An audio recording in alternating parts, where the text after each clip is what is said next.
Monsoon ಬಂದಿದ ತಕ್ಷಣ ಚಿಕ್ಕಮಂಗ್ಳೂರು ಸಕಲೇಶ್ಪುರಕ್ಕೆ ಹೋಗ್ಬೇಕು, ಸಖತ್ತಾಗಿರುತ್ತೆ ವೆದರ್ ಅಂತ ಹೋಗ್ತೀವಿ. ಆದ್ರೆ ಚಳಿಗಾಲದಲ್ಲಿ ನಮ್ಮ ಚಿಕ್ಕಮಂಗ್ಳೂರು ಹೇಗೆ ಕಾಣಿಸುತ್ತೆ ಬನ್ನಿ ಈ ರೀಲ್ನಲ್ಲಿ ತೋರಿಸ್ತೀನಿ.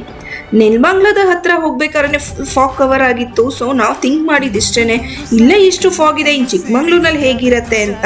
ಲಾಸ್ಟ್ ಮಿನಿಟ್ ಅಲ್ಲಿ ನಾವು ಪ್ಲಾನ್ ಮಾಡಿ ಹೋಗಿದ್ದು ಒಂದು ಬ್ಯೂಟಿಫುಲ್ ರೆಸಾರ್ಟ್ಗೆ. ಇದು ಮುಳ್ಳಯ್ಯನಗಿರಿ ಹತ್ರನೇ ಬರುತ್ತೆ. ಸೊ ವ್ಯೂ ನೋಡ್ಕೊಂಡು ರಿಲ್ಯಾಕ್ಸ್ ಆದ್ವಿ.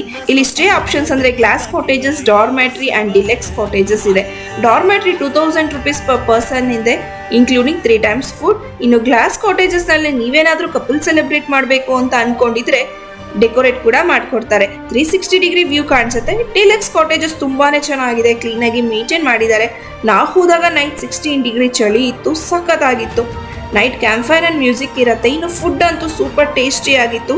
3 times ಬಫೆ ಇರುತ್ತೆ and veg and non veg serve ಮಾಡ್ತಾರೆ. ಬ್ಯೂಟಿಫುಲ್ ಸ್ವಿಮ್ಮಿಂಗ್ ಪೂಲ್ ಇದೆ. ಬಟ್ ನಾವು ಹೋದಾಗ ತುಂಬಾನೇ ಚಳಿ ಇದ್ರಿಂದ ಪೂಲ್ ನಲ್ಲಿ ಇಳಿಯೋಕ್ಕಾಗ್ಲಿಲ್ಲ. ಕಾಫಿ ಎಸ್ಟೇಟ್ ಮಧ್ಯಾಹ್ನ ಈ ಸ್ಟೇ ಇದೆ. ಸೊ ಮಾರ್ನಿಂಗ್ ವಾಕ್ ಮಾಡಿದ್ವಿ. ಈ ಸ್ಟೇ ಇಂದ ತುಂಬಾ ಟೂರಿಸ್ಟ್ ಪ್ಲೇಸಸ್ ಹತ್ರ ಇದೆ. ನಾವು 20 kilometers ದೂರದಲ್ಲೇ ಇರೋ ಅಯ್ಯನ್ ಕೆರೆಗೆ ಹೋಗಿದ್ವಿ. ಸುತ್ತ ಬೆಟ್ಟ, ಮಧ್ಯ ನೀರು, ನೋಡೋದಕ್ಕೆ ತುಂಬಾನೇ ಚೆನ್ನಾಗಿತ್ತು. ಇನ್ನು ಸ್ಟೇಲಿ ಆಕ್ಟಿವಿಟೀಸ್ ಬಗ್ಗೆ ಹೇಳೋದಾದ್ರೆ indoor and outdoor games, cricket ಆಡೋದಕ್ಕೆ ಒಳ್ಳೆ ಸ್ಪೇಸ್ ಇದೆ. ಒಟ್ನಲ್ಲಿ ನಾವು 2 days ಆರಾಮಾಗಿ ಫ್ಯಾಮಿಲಿ ಜೊತೆ ರಿಲ್ಯಾಕ್ಸ್ ಆಗಿ ಬಂದ್ವಿ. ನೀವು ಈ ಸ್ಟೇಗೆ ಹೋಗ್ಬೇಕು ಅಂತ ಅನ್ಕೊಂಡಿದ್ರೆ ಮೆನ್ಷನ್ ಮಾಡಿರೋಂಥ ನಂಬರ್ಗೆ ಕಾಲ್ ಮಾಡಿ. ಫುಲ್ ವಿಡಿಯೋಗೆ ನಮ್ಮ ಯೂಟ್ಯೂಬ್ ಚಾನಲ್ನ ಚೆಕ್ ಮಾಡಿ. ಇದೇ ತರ ಕಂಟೆಂಟ್ಗೆ ಐ ಆಮ್ ನಾಟ್ ಫ್ರೀನ ಫಾಲೋ ಮಾಡೋದು ಮರಿಬೇಡಿ.